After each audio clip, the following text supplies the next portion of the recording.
Did you see Luke Thomas's post where he said, I think he was commenting on Costa campaigning for a rematch, but he was saying like only reason he should do that if he wants to get humped again.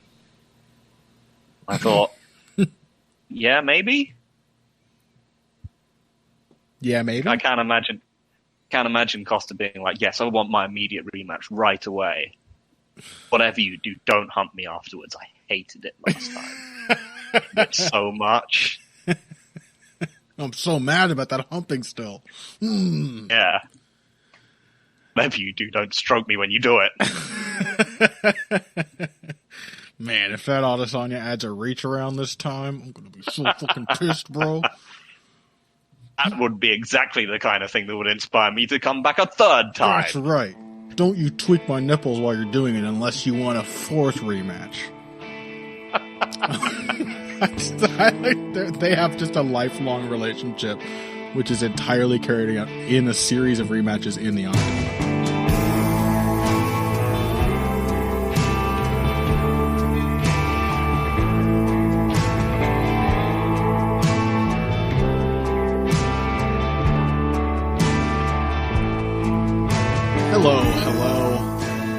Hello, and welcome to another edition of Heavy Hands. I'm your host, Connor Rebush. With me, as always, is the good man, Phil McKenzie, the wise, the cautious,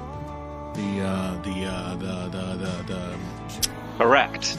The erect. Did you say, Phil? Not during the show. I mean that too. You're watching that video where Costa chastises Adesanya for humping him again, aren't you? I can't get enough of it. It's the shame, right? It's not the humping. It's Costa's sort of suddenly becoming a prude because it happened to him. That's what really gets you going, right? Yeah. I mean, it's just the way he's become. I think it's just the way that he's become such a respectful man. I find it so sexy. Suddenly, the decency, he's really upright citizen, and he does not approve of this disrespectful, inappropriate behavior from Israel Adesanya. And I agree. Welcome to Heavy Hands. We're talking about UFC 253. Next week's card, folks, sucks. It sucks so bad. I look at it and I feel like, I don't know. I feel like it's like Inception. Like I've just woken up from the dream at the very moment the car is careening over the edge of the bridge. That's the feeling, because I know I'm going to have to talk about this for the vivisection. I can't escape it. It's coming. It feels like it's coming very slowly. Like I have a lifetime until I have to talk about this, and yet not long enough. So instead, we're pretty much just going to talk about UFC 253, where some incredible things happened. First of all, and we'll get to me being wrong and Phil being correct in a moment, but Forget that. Adesanya versus Costa, who gives a shit? It means nothing. Phil, Jan Blachowicz is officially, and I say this with the biggest capital letters I can muster, actually good. In fact, he's actually fucking champion. Fuck you, Patrick Wyman. I knew this day would come. I said I forgave you on Twitter, but it was passive aggressive. It wasn't true. I'll never let it go, especially now that I know I was right. Jan Blachowicz, the king of the 205-pound division. How did you feel, Phil? Just the emotional reaction watching this happen. Jumping up and down in my seat, shouting things like Polish power. Yes, right. And let's fucking go. Yeah. And amongst a small group of much less excited friends. Just sort of like I did a lot of sort of this stuff, like, fuck you, fucking, it was probably since Bisping knocked out Rockhold. And is it a worrying pattern that all of my most satisfying moments seem to align with big arguments I've had with podcast co-hosts? Something wrong with me, actually. I just put that together. I mean, they have other things in common as well, like long time, not that fantastic journeyman, yeah, like turning it around against a big, huge athlete who falls over funny with a left hook. yeah. And I actually think the correlation goes the other way. It's just that I only tend to get into massive, heated arguments with fighters that I alone can see how good they really are. You know? I mean, Huh? I picked Jan Blachowicz, and you didn't. Shut the fuck up. I always had this hedge with my favorite fighters, okay? Everyone who listens to the show knows that. If I pick against Jan Blachowicz, just assume I'm picking Jan, okay? I get credit. Everyone knows that. It's fine, Connor. I mean, when I joined this show, I felt that my job here was basically to be the one who would pick... Who had the balls to make the picks. Pick the athlete, who would pick the technicians, who didn't go after the big muscle men. Yeah. In the main event, or who didn't pick the athletes like Reyes. Yeah. I have a type. I had to be the one who would fight the corner for all the underdogs out there. Yeah. Whilst you were off picking the athletes and the guys who were super jacked. Mm-hmm. Yeah. I mean, I know you might have wanted me to be the replacement for Pat, but I think we know who I've replaced. Me? Look at I've me, replaced. Connor. No. Look at me, Connor. No.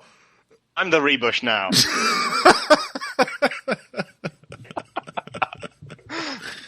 Oh, I can't wait for my new series, The League of Extraordinary Jacked Men. Yeah, I know. This is the show where, it's probably the very beginning of the show. One of my first gut feelings that was correct ever was Dillashaw Barao. I laid out every reason Dillashaw was going to win that fight, and then I was like, probably Barao. It's always the pick is where I fall down, and that's my style, and I'm sticking to it. I'll never change. Rock, flag, and eagle. Should we talk about... About that RDA Pettis fight, eh? Oh, that one too. Yep, see? I always see it coming, but I never pick it. I mean, I also don't always see it coming. Okay, so UFC 253, we're going to run down. There's a bunch of amazing shit. Jan Blachowicz beat Dominic Reyes. He fucking did it. He's the light heavyweight champion, and now John Jones wants to come back to fight him.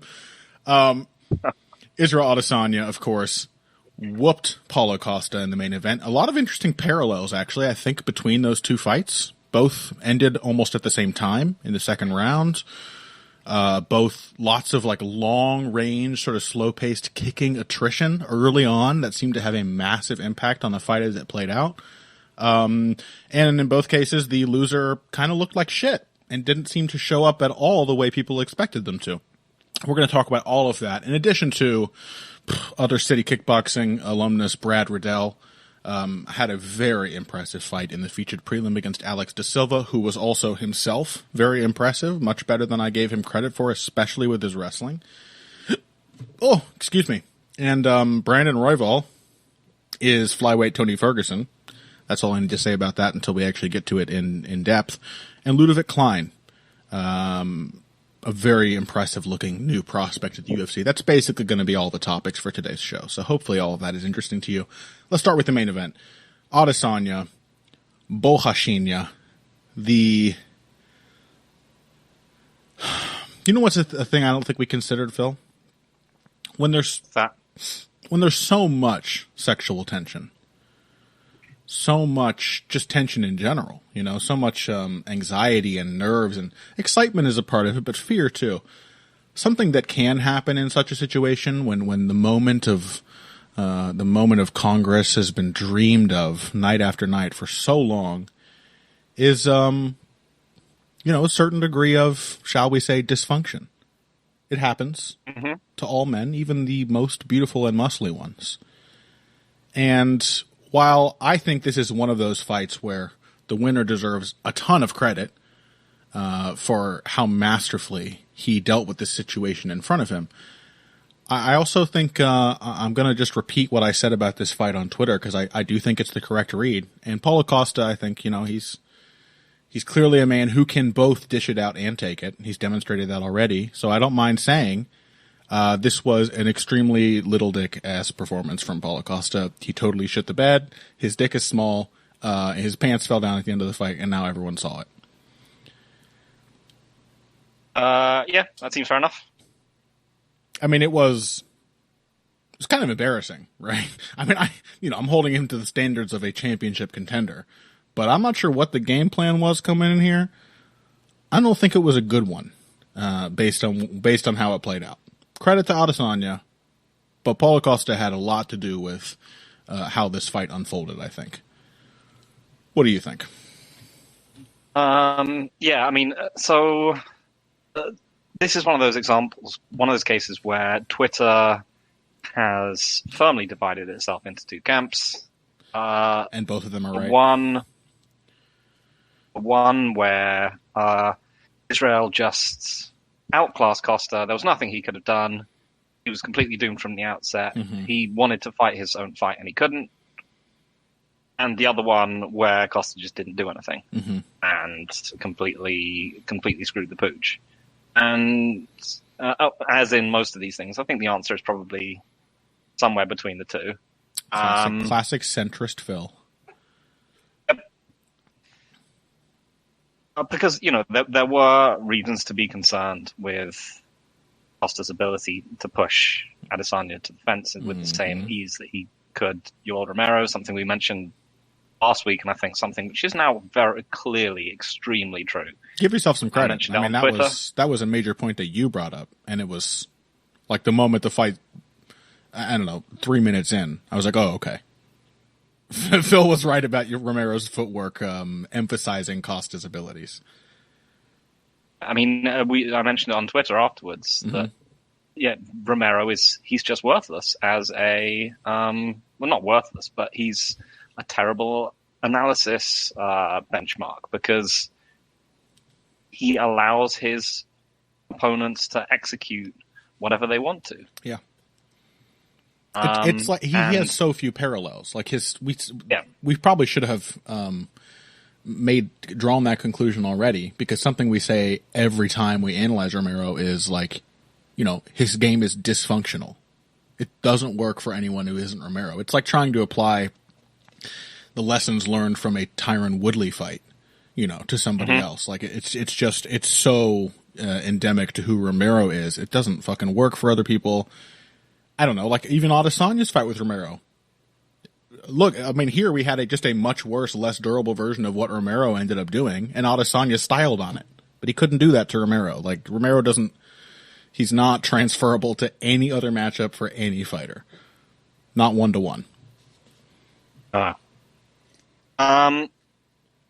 So yeah, I mean, so what we saw is Adesanya was, from the beginning of the fight, he was sticking a wedge into Costa's approach. And Costa is a fighter who builds as he approaches the fence. He gets more strike diversity, he throws more. The further away he is in neutral space, the less he throws. Right. And so at the point where he was still feints and like jabs to push people backwards, Adesanya flummoxed him with just basically a jab low kick mix-up. Yep. And whenever Costa tried to push him to the fence, Israel mixed up which way he was going to go, or whether he was going to, occasionally stand his ground and fight. I think I've sort of compared Costa to Jessica Andrade at some point, which was a bit unfair. But one thing I did think was true before the fight and turned out in the fight was that I think Costa is a bit like Andrade in that he's relied on being super strong to bail him out in the clinch too much. So a lot of the shots that he took against Yoel were from just like hand fighting in the clinch, because he just kind of gets lazy and swings. Yeah. And that was another way that Adesanya was able to turn him off and move away. So I think all of these were like real technical things which exist, But the way that this fight was defined spatially, I mean, he just didn't have the right approach in mind. I mean, it's true, because it's one thing to get fainted out. Mm-hmm. It should have been a directional counter to every one of Adesanya's strikes, which is to move forward. He was biting on feints consistently, but the way he bit on them should have been moving forward. Yeah, that was my entire basis for picking him, right? Was like, hey, this guy responds to being hit by becoming more aggressive. Yeah. And he was backing up. He was going back to neutral space. Like, I mean, that first strike, it comes within seconds of the fight. He just got low kicked. And then, like, beckons Adesanya on. I'm sure I thought, I'm sure you did as well. Like, what's he doing? Instantly, yeah. Because that was one of the obvious ways that he could get chewed up from range. He's a boxer. Right. And just get low kicked. And even when he got into boxing range, on the rare occasions, he threw maybe a dozen punches over the course of the entire fight. Like, I'm talking about attempts. It was, right? Almost all of Costa's committed offense was kicks. I don't know. Which suggested to me he was very unsure of the range, and was instantly almost very frustrated with Adesanya's ability to skirt out to the side. He wanted to corral him, and each time he would land one of these big body kicks, or it would get blocked, but he would make a connection, and then Adesanya would just continue moving his feet anyway, and Costa would just sort of watch him float away. Like, oh, I thought he would have to stay there and shell up when I hit him with that kick. He just never got what he wanted out of Adesanya, but that's the thing, is like, this should not have been a performance where he was waiting on Adesanya to give him anything.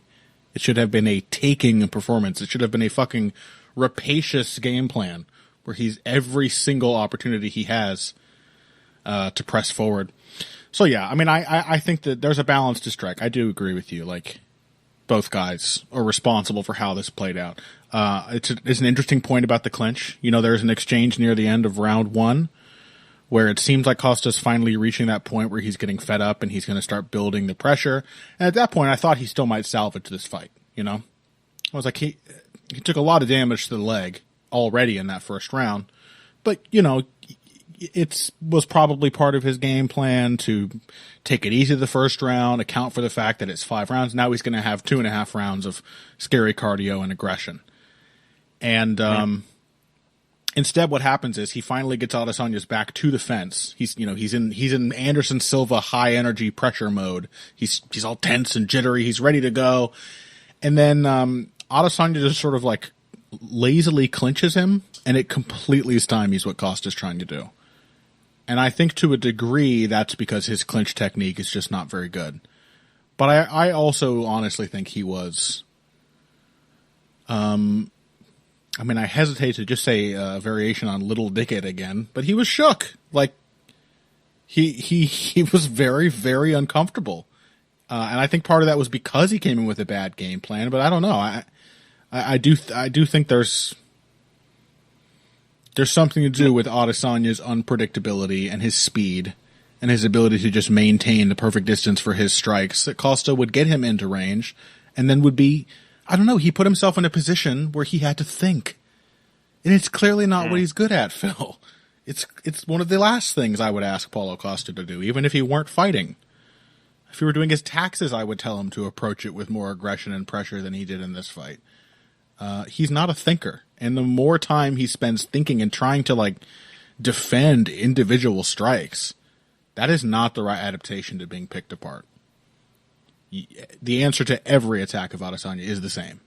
Press forward and attack. Yeah, I mean, I think you could tell in, some of the training footage which we've both watched, he had been training Costa to do things which he wasn't doing in that fight, doubling up, slipping inside, combining those two things. Much of what Kelvin Gastelum had success doing. Yeah. But, yeah, I mean, Kelvin Gastelum had success in part because he just committed. there's these points where Adesanya was like juking left, juking right, which way am I going to go kind of thing. And at some point, it seemed like, Costa was trying to get him to go a certain way. Yeah. At some point, you should just guess. Just take a guess and throw something. Yeah. You should, and it should be soon. Yeah, you're not a rifle, dude. You're a shotgun. Pull the fucking trigger and splatter whatever is in front of you. That's the approach that Costa has had throughout his UFC career. But yeah, I do think that they do think that in training more technique into Costa for this fight, in training, given responses, even though he didn't go to them necessarily. He was forced to consider. And I don't know what the wider strategic game plan was. But even though he didn't go to them, I think they might have had the unwanted effect of drumming some semblance of sentience into him. Yeah. He was, he's a machine made for or he was a machine made for fighting and fucking and preening. Yeah. And then they trained all this stuff that has reasons into him, and then he was like, "What is reason?" Wait, this is a bad place. We saw Costa grappling for the first time in this fight with the concept of human love. Mm-hmm. Yeah. Also, on a slightly less facetious note, he's way less experienced than Adesanya is. Yeah. He got absolutely skyrocketed through the ranks of the UFC after largely, beating up on scrubs, and even his UFC career is, it's mostly washouts. Yep. And then he fought Yoel Romero, who in some ways I think was sort of a perfect confidence building fight, in a strange way, because he was able to just go toe to toe with him physically. And then he just went into a championship fight. Whereas when Adesanya did that against Whittaker, he'd been in championship fights before. He had a huge, a huge pre-existing combat sports career. Right. I think, we forget that Costa, again, I personally thought Costa was too stupid to get affected by these things. But I did too, yes. Apparently that was wrong. Yeah, it does seem like, I think you're onto something. I do think probably this, a lot of fighters, this is a frequent pattern in this sport, is where we see people trying to refine themselves and having a lull for the first few fights after they suddenly realize that technique matters, because it kind of breaks apart their game. It forces them to think about too many things. That happens even to fighters who can think. You know what I mean? Who actually have the wiring connected in their brains. Paulo Costa, the poor bastard, had no chance. I do think he seemed just very overloaded by suddenly having options. The fact that he was even thinking defensively. Although, one thing from his camp did show up in this fight, Phil. Lever punching. Mm-hmm. He tried a jab hook twice in this fight. First one missed, and the second one got him knocked the fuck out. Yeah. So, I don't know.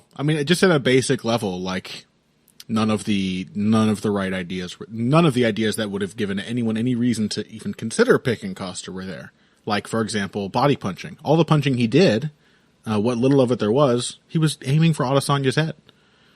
He didn't initiate a single combination with body punches. He didn't throw that jab away and then come to the body with that left hook, which would have been a good idea. He was just hunting for this elusive target. And yeah, I don't know. I think I understand how introducing all of those new elements of technique maybe in the camp could have contributed to this, but it's a very important lesson for game planning and strategizing, which is that whatever your game plan or strategy is, it should always involve your fighter fighting their fight. Combat sports are very stressful. You want to have your person equipped to feel as comfortable and at home as they possibly can in a situation where, what Adesanya did to Costa might happen. You want them to feel calm and accepting of that eventuality.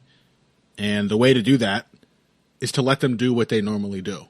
And you need to tailor your directives around how do we put them into position to do the things they're already good at. And that just didn't happen here. Yeah, it's any game plan which is like we're going to suddenly be much better defensively, but that involves us standing for long periods of time in a range where only Adesanya is effective. Bad idea.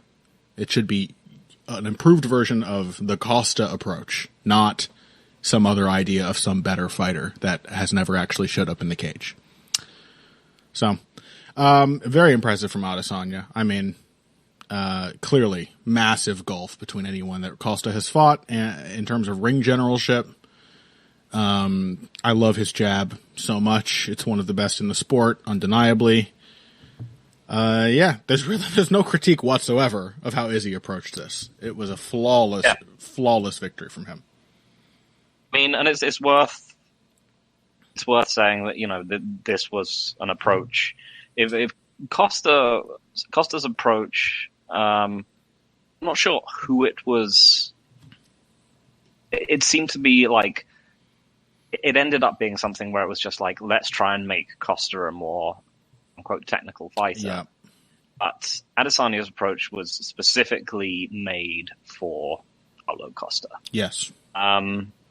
We've said that Costa doesn't lunge forward like Whittaker and so on when he's coming forward, that he stays over his own feet. Mm-hmm. What's the classic way of taking out a boxer who stays over their own feet is to low kick them.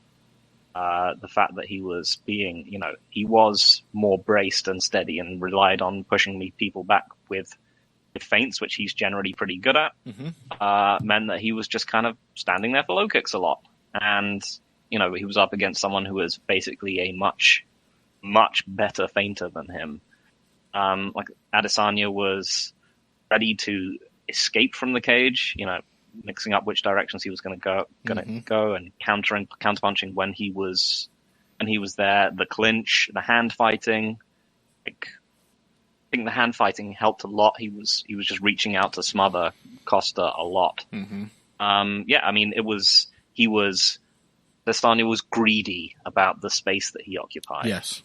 When he circled off the cage, he immediately would run back to the center, essentially.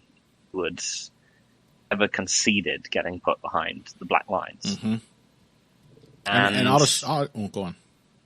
Yeah, I mean, that's pretty much it. I mean, it was surgical. He's very good at making people guess, Adesanya, but compared to Costa, he was also the one who was like willing to take guesses in this fight too. He had a very clear understanding of strategically where the calculated risks could be made. Flawless. I mean, he was fighting a fairly minimalist approach, but he still had the confidence to go for reads, as in, you know, he would throw a few low kicks and then he would try like the question mark kick or, you know, something up, and sometimes it wouldn't work, and it didn't matter because Costa was still sitting there trying to think about what it had been. Yep, right. He wasn't just pulling forward trying to get it. Yeah, and by that just time, like, man, I'm glad that didn't hit me. I'm still here and I've got time. And then another low kick would land. Yep. Well, Israel Adesanya, get your bets in on that John Jones fight. That probably isn't going to happen now, because that man has beaten John Jones, and I'll say it at this moment. Oh yes. Okay, let's take a break. When we come back, the main event. The main event of this show, certainly. The one that had Phil and I jumping up and down on our couches, embarrassing our friends. Of course, it had Phil embarrassing his friends. I don't have any of those, so I was completely secure in the excitement I felt while watching Jan Blachowicz become the new UFC light heavyweight champion. We're going to talk about how he did it after this. Hey everybody, thanks for listening to this week's Heavy Hands. If you like what you hear, please consider pledging to support the podcast on Patreon. Patreon is basically continuous crowdfunding. You sign up to contribute a certain amount per month to help us with production costs and the like, and in return you get rewards ranging from a mention on the Heavy Hands website to a question or topic of your choice being discussed on the show. We have a lot more in the works to reward you for your help, and we appreciate every contribution. No amount is too small. Just head over to patreon.com and find how you can help out, the only show dedicated to the finer points of face punching. Now let's get back to it. Welcome back to Heavy Hands. Jan Blachowicz, Dominic Reyes. Now, Phil, I mentioned before, there were some interesting parallels between the main and co-main events on this card. And I think those parallels, I think they're true. They're not illusions of the mind. And I say this because they line up perfectly with my understanding of how much better middleweight is than light heavyweight. Mm-hmm. In that it took like a great deal of intelligent, attritive work for Israel Adesanya to really like crumble Paulo Costa's chances of working his way back into the fight. Whereas Dominic Reyes' body exploded after like 3 kicks in the first round. But it did seem to have him shook. And I don't know. There was an element of long range, slow starting, one fighter just having the edge and being more persistent with their attrition throughout the fight. I think both Blachowicz and Adesanya won in part because of that. And also, like the main event, like I said before, Dominic Reyes looked a little off. And I think in part that was because of the unique difficulties Jan Blachowicz presented to him. Some of them things I don't think we necessarily saw coming, but which I think I have some understanding of now. But also, I don't know what else is going on with Reyes. Maybe he didn't take Blachowicz seriously or something. But he did not look... what's the word I'm looking for? He didn't look keyed in. He didn't look sharp in this fight. He looked, I don't know, uncertain throughout, to my eyes. What do you think about that? Do you agree with that, or? Yeah. I think, again, got to take the centrist view on this. I mean, I think it's partially that I think Reyes has been able to get through his fights with a sort of lack of technical depth that got exposed a bit. Yeah. It's also that I think his reaction to his first fight with John Jones was perhaps not the one that we might have expected. I do think he had decided that he wanted to conserve his energy. And I think he probably thought that Jan Blachowicz was a fighter that he could conserve his energy against. Sure, yeah. I mean, I think he probably thought, if I fight a slow pace, he'd seen like the Jacare fight. Mm-hmm. Probably thought, I can fight a slow pace early, I can turn it up late, and I can drown this guy. That's sort of what I would have done if I'd been in Reyes' corner. Because Jan has historically had, pretty poor cardio. Mm-hmm. I mean, there were points in the first round where, like, when Jan was letting go with the combinations, where I was like, holy shit, don't gas yourself out. Yep.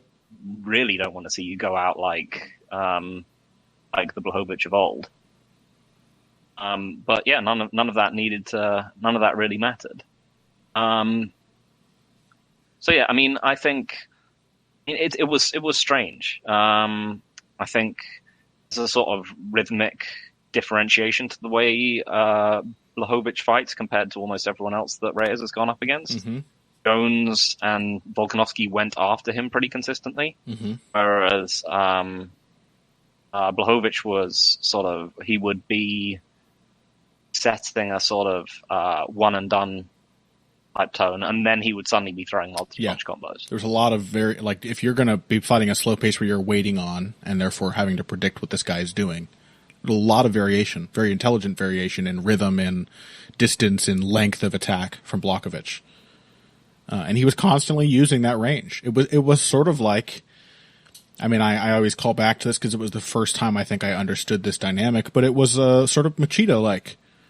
And that you got to get something done. You got to take some chances because this other guy is just making sure that he is banking points for as long as you are in his range. And yeah, I think basically it was like Reyes experienced sort of what Blachowicz himself experienced against Thiago Santos. Like, I can hang out at kicking range. It's normally a good space for me. And then suddenly having to realize, like, oh, this guy is, like, getting work done in this range that's better than mine. Like, I have to change the pace and the distance of this fight. Because, Yeah, Blachowicz was just the one who took advantage of the long distance. Yeah, and I think we mentioned, obviously, that one of the key dynamics that tons of people did, which is that Blachowicz tends to come forward with his chin up, and his feet often doing strange things, and that Reyes is a good counterpuncher. But what we didn't really mention is that Blachowicz is by far the best counterpuncher that Reyes has fought. Yeah. Yeah, that's actually not what I thought you were going to say. I have another point to add to that, but please finish. Yeah, more than that, Blachowicz counters in combination with power. And so when Blachowicz committed, Reyes would come back, and he's been able to hurt or scare off people who have done this. John Jones will historically scuttle backwards, flailing his arms around. Yep. And Blachowicz would just, whether the counter was successful or not, he would come back with 2-3 short, hard punches. And it was clearly freaking Reyes out. His power was not being respected, and there was significant power coming back at him. Fuck the counter combinations. I think we actually drastically misread the Blocko blitzes. I think, we were like, well, our feeling was that's the major risk for Blachowicz, and he did a lot of them in this fight. Like, he does have a tendency of winning all of his rematches ever. Actually, I think he's had 3 rematches in his pro career, and he's won every one of them. So I do think, and there was some variation in the blitzes that I don't think I've seen before, like really varying the length. Sometimes he would kind of interrupt them short. He ended many of them with kicks, which was very effective. So I think he could still use that element of his game in a different way if he were to rematch Thiago Santos. But these were the same blitzes that got him knocked out against Thiago Santos. I think the thing we didn't account for is that Reyes can't counter a combination puncher.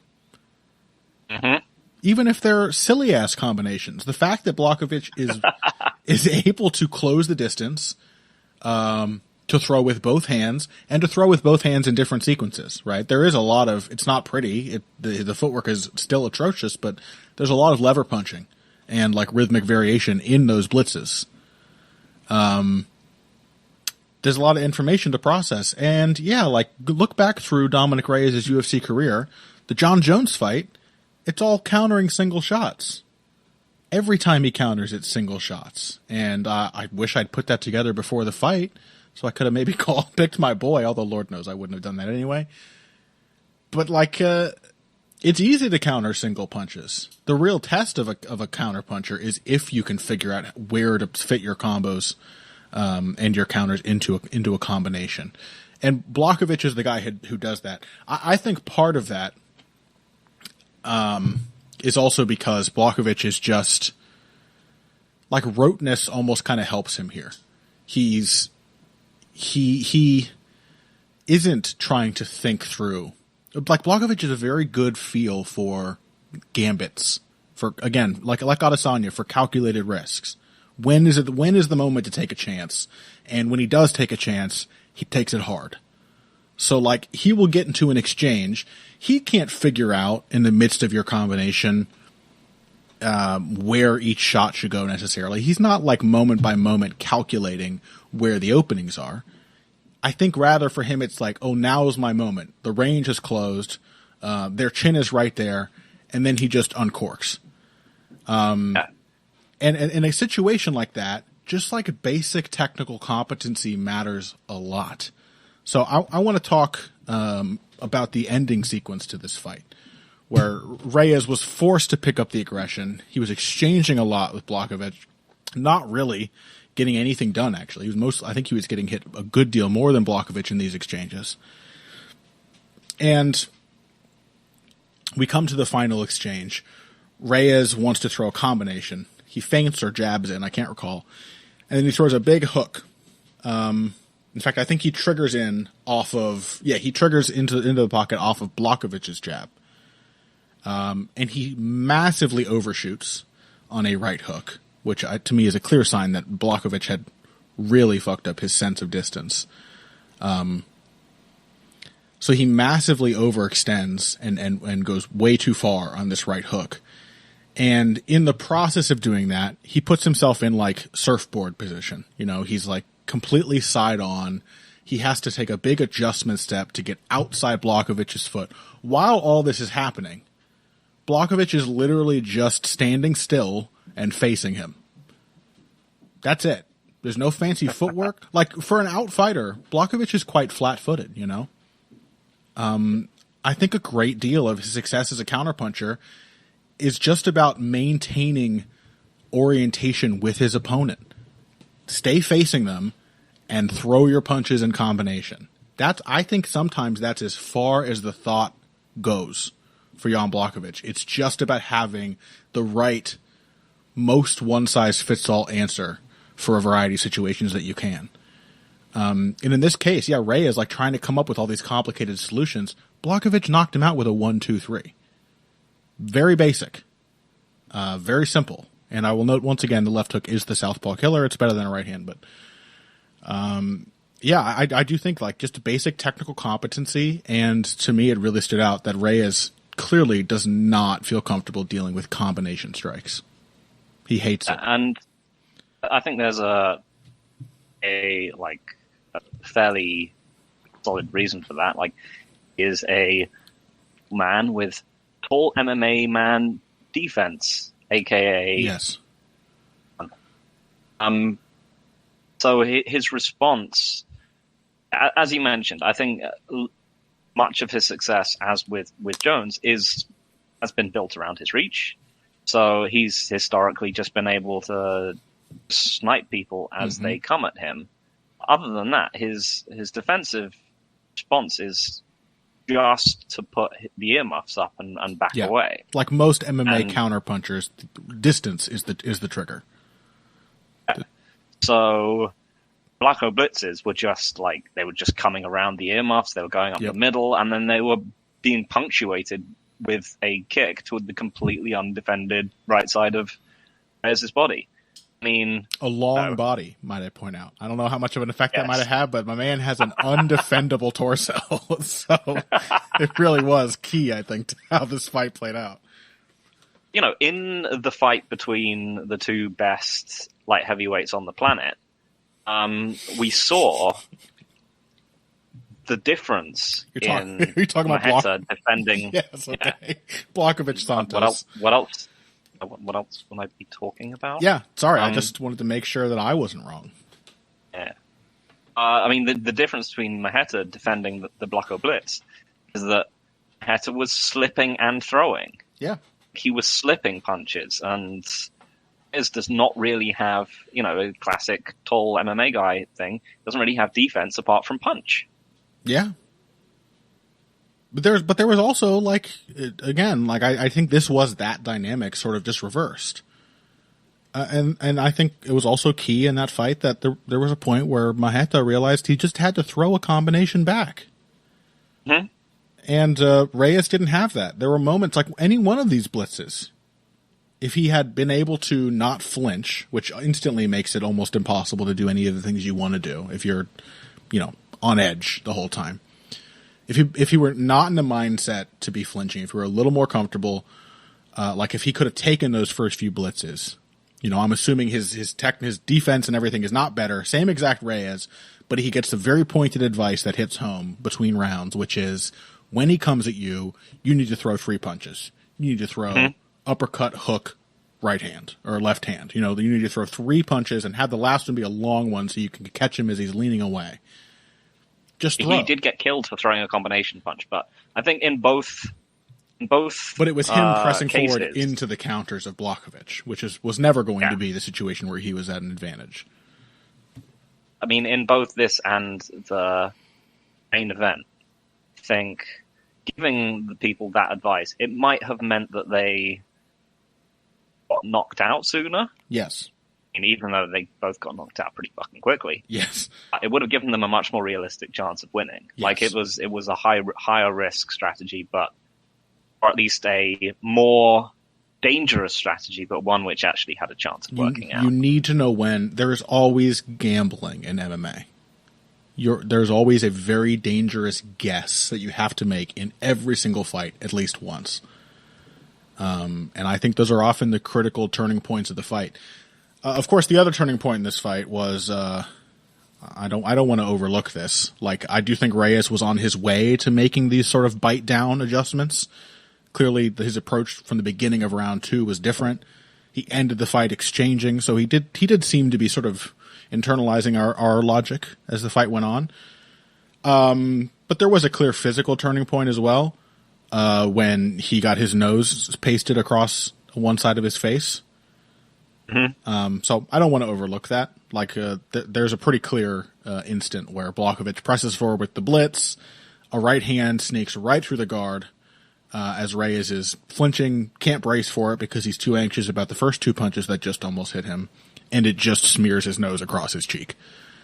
And after that, Reyes was really desperate, and it was like 30, 40 seconds after that Blachowicz knocked him out.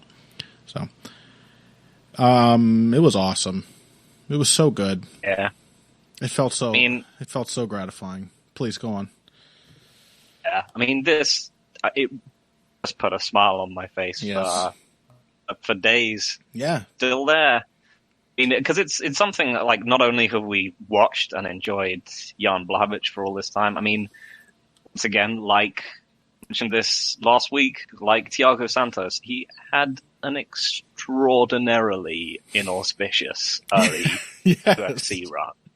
I mean, getting absolutely, run out of the cage by Dominic Cummings after almost killing him. Yeah, Patrick Cummings.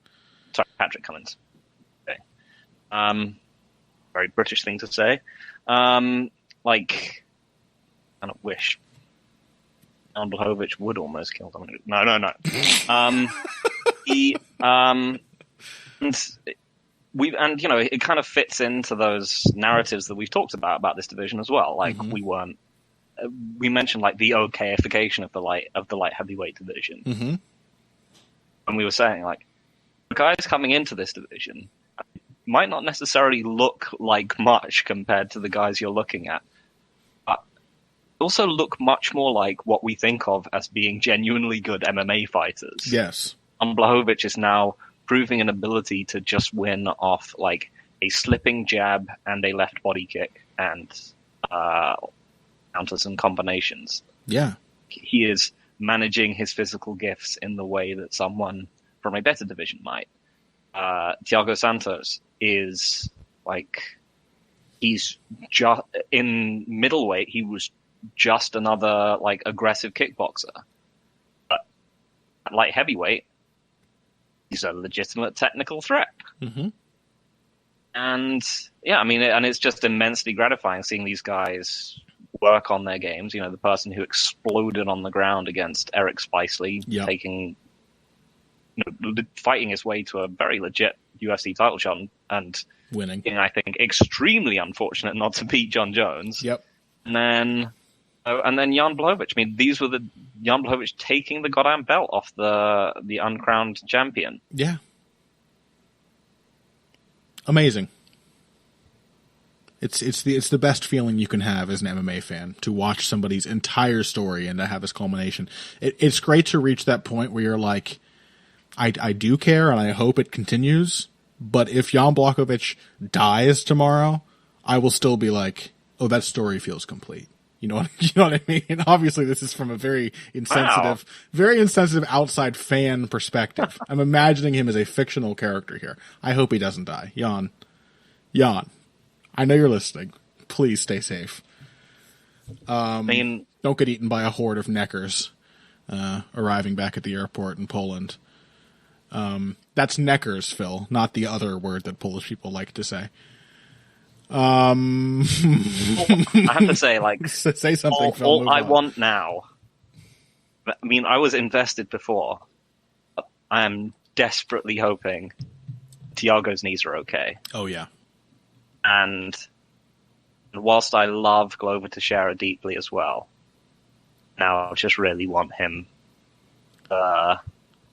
lose to Thiago Santos, because all I want Yes. is Maheta versus Blachowicz 2 for the UFC Light Heavyweight Championship. And I'm saying it right now. Even by some method that doesn't make logical sense, Blachowicz will win the rematch. He's very good at it. Yeah. 3 times. He beat Jimmy Manuwa, Corey Anderson, and of course, Sokoju. Anytime one of these people beats him, he gets it back. So, how much better is Thiago Santos than Sokoju, really? Quite a bit. But yeah, I mean, whoever wins that title fight, all I want is for that title fight to happen, and then whoever wins, don't care, I will be happy, and then they can just close light heavyweight down forever. I mean, we'll have had its apex. There will be nothing worth seeing. Yeah. It will just be done for me.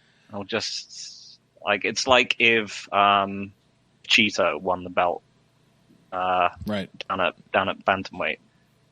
Just be it for me. Yep. Be happy. I agree. I think I don't know. I think I would feel the same sense of joy, honestly, if Glover got the title fight. I have been increasingly thinking he might beat Thiago, especially depending if there's knee injuries. But also, like, it's one of these moments where I can very clearly see that in so many ways, so many indefinable ways even, Blachowicz is just not going to be the champion that John Jones was. I don't think I'm turning any heads or raising any eyebrows by saying that. But it's I mean, if Jan winning has proved anything, it's that it's that Daniel Cormier is a better fighter than John Jones. Because he can beat more of the modern. Daniel Cormier would beat more of the modern light heavyweight division than John Jones could. That's true. Yeah. I would love to see Jones Blachowicz. When Blachowicz jabs up Jones's face, when Jones has that moment where he realizes, oh my God, it's a more powerful and more handsome Gustafsson. You know, that's going to be a very satisfying moment to see. Oh wait, I should use my wrestling, which has disappeared. But yeah, like Daniel Cormier would. Like, his only flaw is that he can't beat John Jones head to head. But John Jones would have horrible, close, and increasingly possibly losing fights. Yep. Tons of the light heavyweight division. Daniel Cormier simply wouldn't. Yeah, it's hard to disagree. All I'm saying is that I love that we're at a place now where not only can Glover Teixeira get another shot at the light heavyweight title, but the matchup between him, a 70-year-old restaurant owner, and 37-year-old Blachowicz is genuinely very interesting. Like, it's a good matchup. I just like lower, the division is like, there's movement possible again into unknown territory where there can be new possibilities, new dynamics between new style matchups. Like, it's a good feeling. And I love the fact that I'm saying all of this very optimistic, positive stuff about a title fight between Jan Blachowicz and Glover Teixeira and or Thiago Santos. It's amazing. It's all I ever wanted. Let's take a break.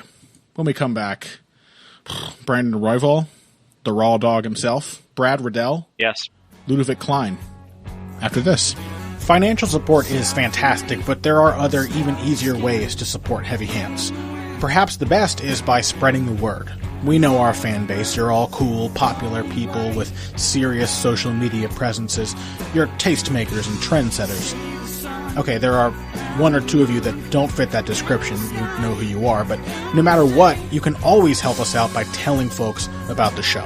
You can also give us a positive rating and review on iTunes and Stitcher, things like that. We rely on word of mouth and positive feedback to grow and improve, so thank you very much for your time and your help. Now, back to the show.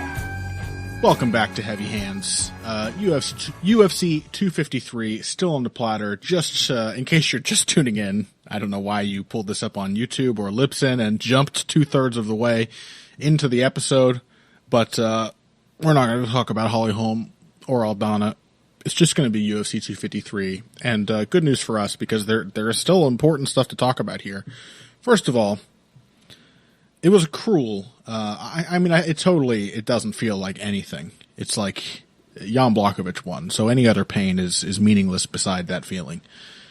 But it was pretty cruel, I think, to have the card where Kai Kara-France got absolutely smoked be like the one where I was like, hey, I like this guy.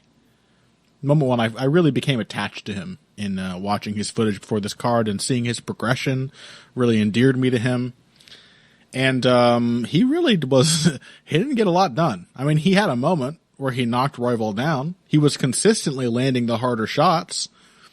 But this fight was basically the dynamic of, what if Justin Gaethje was a little less confident, or a little less just fight-stoppingly powerful, and Tony Ferguson was way younger and still had yet to even approach the point in his life where where giving a fuck would even be a possibility.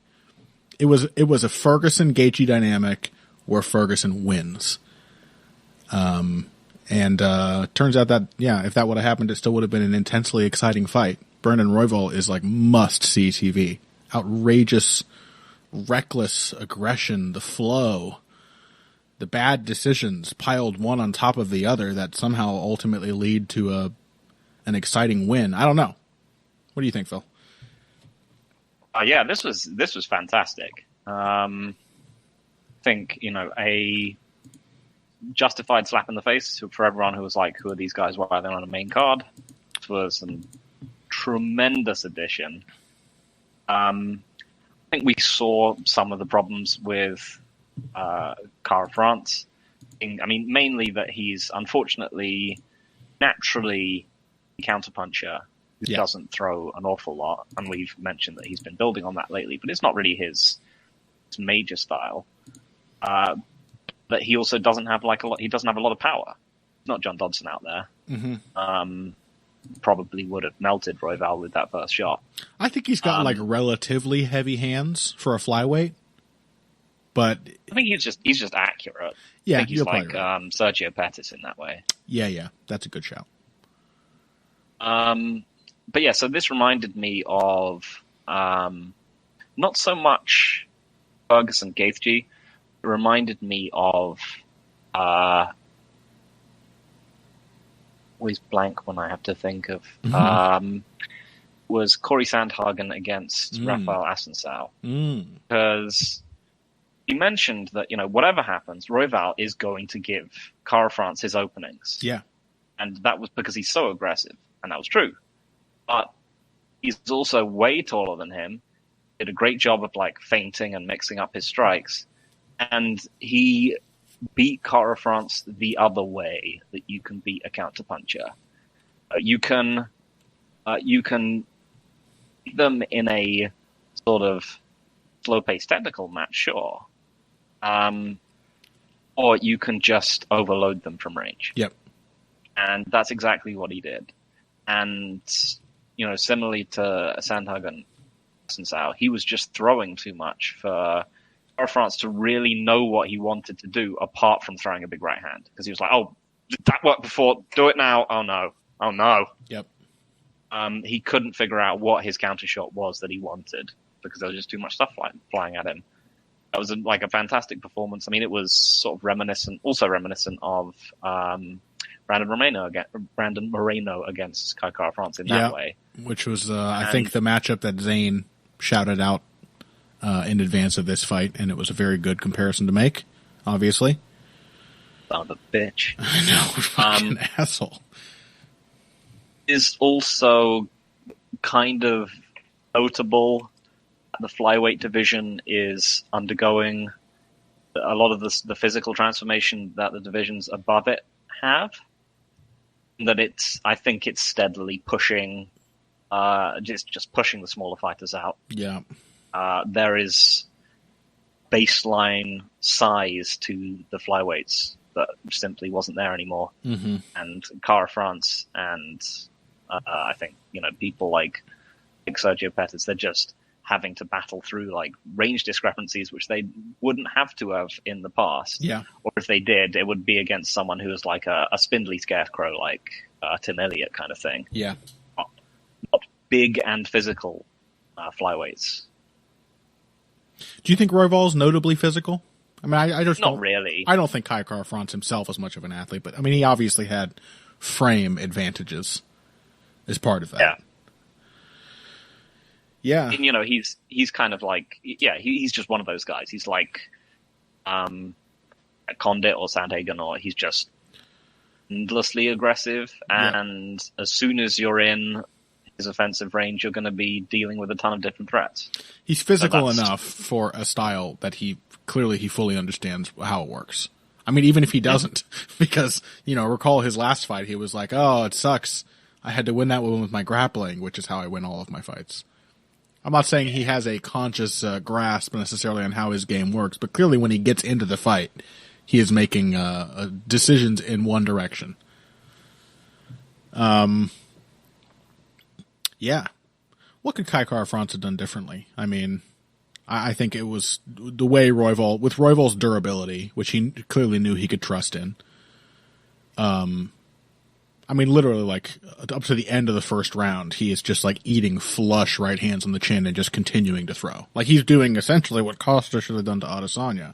Everything that hits him, the answer is more offense in return. I really think Kai Kara-France should have hit him in the body really, really hard immediately. Like, dude's marching forward at you, I think you just bend your knees and a huge right hand at the body, and that's your answer every time he marches forward, because it's always going to be there. I mean, I think it's just one of those fights that in an MMA cage is really hard for France to win. I think similar to Assencel or Sandhagen. I think if they like sparred together and they trained together over time, I think France would just get the reads on everything that Royval was going to throw at him. He's probably still like the more technically well put together, more thoughtful fighter. Oh yeah. They just don't, like, in the space of like a 5-10 minute fight, Royval just had him completely overloaded. Yeah. Good shit, man. I mean, Brandon Royval, he definitely has a style with a ceiling, but it's intensely exciting. Okay, let's move on then. Moving away from the main card entirely, in fact, although I will say I really enjoyed well, first of all, I really enjoyed Sijara Eubanks showing the best boxing of her career in a losing effort, but I thought she's had plenty of losing efforts. None of them have been so like inspiring or impressive as that one. So that was great. Again, one with lessons perhaps Costa could have taken against Adesanya. Absolutely. Just closing distance and dipping her head and just going for it. Yes, and if you're going, and a very big lesson, since he was working on defense and he was clearly preoccupied with trying to defend things, anytime you defend something, if you're in that position, being the shorter fighter, the impetus is on you to be aggressive. Anytime you defend, whether it works or not, it is followed by several strikes. Every time. Sijara Eubanks did a great job with that. She rolled under shit, she slipped. Not all of it worked. Some of it was just her guessing. But every time she was forced to make a defensive move, she did not fail to follow it up with offense. That's what defense is for. So that was great. I really liked that, actually, from Eubanks. I really enjoyed Dawodu versus Tukugov as well. Pretty slow-paced chess matchy kind of striking battle, but I thought it was fun. The moment Dawodu started to come forward, was the turning point in that one. He started to land a lot of low kicks. But let's talk about the other city kickboxing guy. The coming man, as it were. Brad Riddell. If there's anyone who is the coming man in that particular camp, I think he saw that, and also Paulo Costa's fight. Paulo Costa's coach saw that. It was Israel Adesanya. Was it that he said to him afterwards? They said, "We're coming for Volkanovski," and he said, "I just came all over you." We're still coming for Volkanovski, and I'm going to come all over you, or something like that. He also said, "I wrap my dick around my waist. It's a black belt," which is pretty awesome. That's pretty good, right? Yeah. So anyway, the other coming man, the other coming man on this card, Brad Riddell. He took on this guy Alex De Silva. I expected this to be. I mean, we called this a major step down from Mustafayev. Mm-hmm. I expected this to be that, and so when it wasn't that from the very beginning, almost, I was like, "Oh shit, prospect loss." You know, it's coming. Like he overlooked this guy's wrestling. And he's just going to get these shot takedowns, and he's not going to get enough time to make his reads. Like, he's going to get them, but it's going to come halfway through the fight, and then it'll be over. It ended up so like it went from guaranteed win to incoming prospect loss to breakout victory, because we saw Riddell, even more than against Mustafayev, come up with a definitive solution to a really rough start. Like, we saw him make adaptations in a way that only really good strikers and really good fighters do. And we only got that opportunity because Alex De Silva, Lecco, was way better, and specifically a much better wrestler than I gave him credit for. And I think that was just a mistake. Well, sort of similar to a couple weeks ago, Phil, I think I said something on the show along the lines of Michelle Waterson isn't like a shot takedown artist. And I was wrong about that too. She actually hits a lot of shot takedowns. De Silva, I probably said something similar last week. And he is actually like a decent shot takedown artist. I did not give him his due credit on that. And it was, it threw a serious kink in Brad Riddell's game early. I thought De Silva looked better everywhere. Honestly, I thought he was able to get the takedowns because he was really throwing Riddell off with his striking early. Yeah. He was catching him with jack left hooks. He was committing he was throwing punches off kicks. Yep. I don't think Riddell was ready for him. I mean, I certainly wasn't. No, and he was using the takedown threat really proactively after the first round too to set up further strikes. But you're right. That first takedown was, he just drew Riddell into a bunch of striking exchanges, which De Silva won all of. Yeah, he cracked. And then level changed and got the takedown. It was lovely stuff from De Silva. He came out and he got exchanges. He came out and he already knew he had Riddell looking for counters. While he made the right read and cracked him with a left hook, and then he threw the same hook away and shot under the easily anticipated counter left hook from Riddell to get that first shot. Like, beautiful tactics, honestly. Just good MMA. I love Riddell's, as he said after the fight, I think we saw a similar dynamic play out, as you mentioned before, in Adesanya Costa, with just sort of general experience and like the self-knowledge that comes with it. Riddell said after the fight that, people say I don't have enough MMA fights, but my ring time experience prevailed in rounds 2 and 3. And I can't overemphasize how much, like, been there before composure it took for Brad Riddell to come into this situation after a first round he very clearly lost, basically every moment of it, and come in and, once again, I'm talking about like gambits, just picking the right moment to take a guess. He picked the right moment and then continued to adapt and expand that moment into... Why am I having such a hard time expressing myself today, Phil? He picked that moment where he needed to just throw a combination. He needed to throw in that, like, went to the body that included some uppercuts, some upward threats, just to dissuade the takedown. And then, to borrow a word you like to use, very granularly started to expand on that idea. But it really came down to having the experience to know that if I'm going to win this fight at all, I have to start taking serious chances and dramatically changing my approach. Whatever reads I should have gotten in that first round and didn't get, coming into round 2, now I have to guess. I have to act like I did get those reads so that I can actually get them as the fight continues. Riddell handled that moment perfectly. Yeah, because this fight was really turned. a very narrow margin. Mm-hmm. I think he won that second round reasonably clearly, but he only really won it in the last minute and a half. Yep. That was when he really started to turn it around, and the exchanges were in his favor. And they were, as you mentioned, it was leading to the body. It was punching, then shifting his position, and then punching again. Mm-hmm. And things that he would go like. I think De Silva, showed he could go two punches deep into a combination and still be happily there. And so Riddell just forced himself to go 3 deep. Yep. We were both looking pretty gassed. Riddell was able to work through it much more because he's presumably been there before. It was just a big time experience card pull. Like I said, I think people underrate. You and I and people in our sort of job description talk so much about like big moments being set up by these tiny little moments that preceded them and all of these important technical details. And on this episode, I'm just forced again and again to think of how often it comes down to just like, do you have the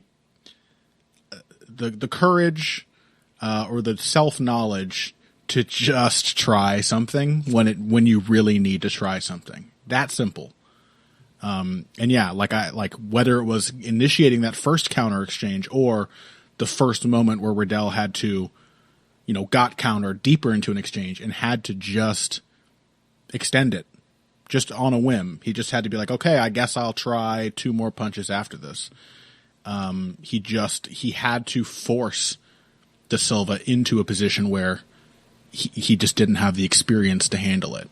And the only way to do that was, it was almost brute force. It was like an intellectual fighter's version of just brute forcing your way into a winning position. But it was his brain, not his physicality, that got him there. I'll say it is, find it slightly amusing that, like, of the 2 hipster heavyweight darlings, lightweight darlings at the moment in Riddell and Viziev, which one of these guys would you have been like, oh, this is the one who's going to start slowly and get knocked out by Mustafayev? Right. I think Riddell's slow starting is, I think, going to plague him, and it's going to pretty clear. It's get him stopped at some point. Like Adesanya, he really needs to make his reads and have some time to test things out. Yes, but unlike Adesanya, he does not get his reads via feinting people. No. And he has to get his reads in a much, much more dangerous way. Yes, because when he got that left hook early that set up the first takedown, it's because he was Hakeem Dawodu style, immediately trying to time counters. He's one of those fighters who just hits his head against the wall until he figures it out. So I think that's probably going to cap his development to at least some extent. Yeah, but it's also going to make him tremendous fun to watch. Oh my god, yeah, and an intellectual treat as well. It's genuinely engaging to just see him come up with all of these multi-layered answers to the problems in front of him. His combination punching is so pretty. In particular, he's got a lot of MMA fighters, Phil, throw 3-2 combination frequently. Brad Riddell's 3-2 is so goddamn sexy looking. It is like he does such a good job of using his left hook. He sort of shifts without actually changing stance. He sort of does a shift step to the side. I guess you would call that a short pivot or sidestep. But he times it with the left hook. It ties into the weight transfer on the punch. And he does such a nice job of recognizing the angle once he gets there. That little step puts him off just to the side, and then the right hand comes through. It's not a Jan Blachowicz style plant your feet and throw your 3 punches combination.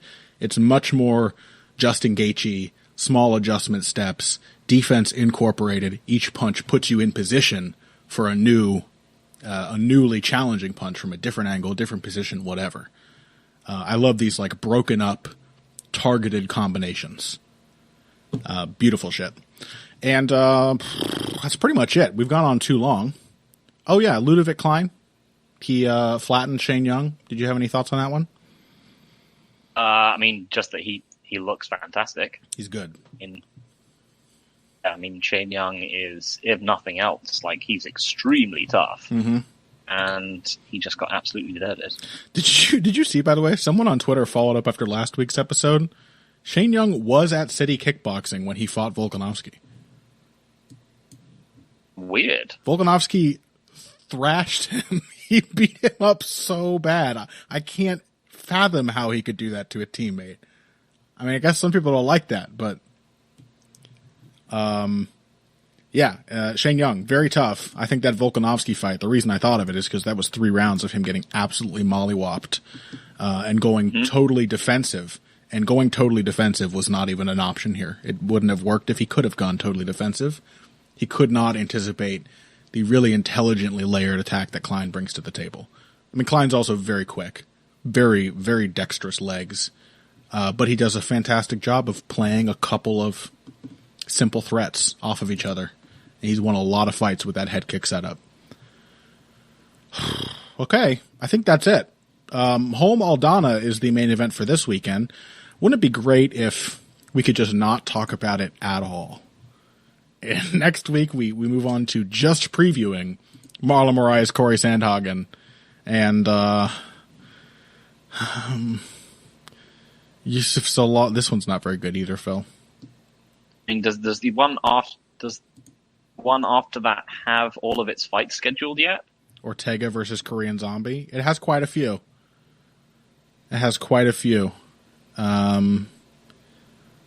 Boy, they don't all look great either. I don't know. We're going to be doing another topic soon, is what I'm saying. So stick around, continue listening to Heavy Hands for that. Before the month ends, which gives me one more day, there will be a heavy bag bonus segment up on the Heavy Hands Patreon. So if you had some questions that were sitting around for a while, there's a decent chance we answered them. If you are at the $5 level on our Patreon and you'd like to ask some questions, send us a message on the Patreon service now with your with a couple of options for questions if you can. And we're going to try and do that much more regularly, just as bonus episodes. There's no reason not to. So thank you all you guys for your patience. Thank you for supporting the show. And of course, if you missed it, make sure you check out the bonus episode we posted last week, which was basically just a 55-minute breakdown / celebration of the Colby Covington Tyron Woodley card, which was heavily focused on Kevin Holland. And also, go to bloodyelbow.com and find my article, Kevin Holland, A Hero for the Crowdless Age, which published later than I would have liked, but it did publish. So if you haven't read that already, go check out a humorous series, basically, of transcripts of Kevin Holland fights. It was fantastic. Thank you. I have read it more than once. Well, thank you. Yes, people said it was funny, and I have to admit, it's just because I was transcribing Kevin Holland. I really cheated and just chose funny source material. Phil, do you have anything to plug this week? I don't think I do. I mean, obviously, so I think we're just doing the toe-to-toe previews for, I think, numbered UFCs. So fortunately, we don't have to do any previews or breakdowns for Holly Holm. Last week's Serena Aldana. Last week's was amazing, though. The romance novel cover, the little synopsis pitch for it, you know, the sort of with more passion than ever before. It was a very pulp romance vibe that really worked for me. It suddenly struck me the day of the fight. I was like, yeah. I have to. In the day of the preview, I was like, I have to turn this into a romance novel. I have to Photoshop a white shirt falling away from Costa's shoulders. The white shirt really was the touch that made it. Yeah, there's got to be an open linen button-up shirt. Beautiful. Love it. I can't wait for the next one. I'm really glad that David is back too. Hopefully. Yeah, it's great to be writing with him again. Always love doing toes. All right, folks. Well, check out the Patreon, listen to those heavy bag questions, and otherwise, we'll talk to you next week. Thank you all so much for listening. Oh yeah, find Phil on Twitter at EvilGregJackson, myself at Boxingbush, BUSCH. And now, until next week, if you came here today for the finer points of face punching, you came to the right place. This has been Heavy Hands. Was that a long enough pause, do you think? Yeah. I think enough people might have thought that their podcast had cut out. What you really want. Cool.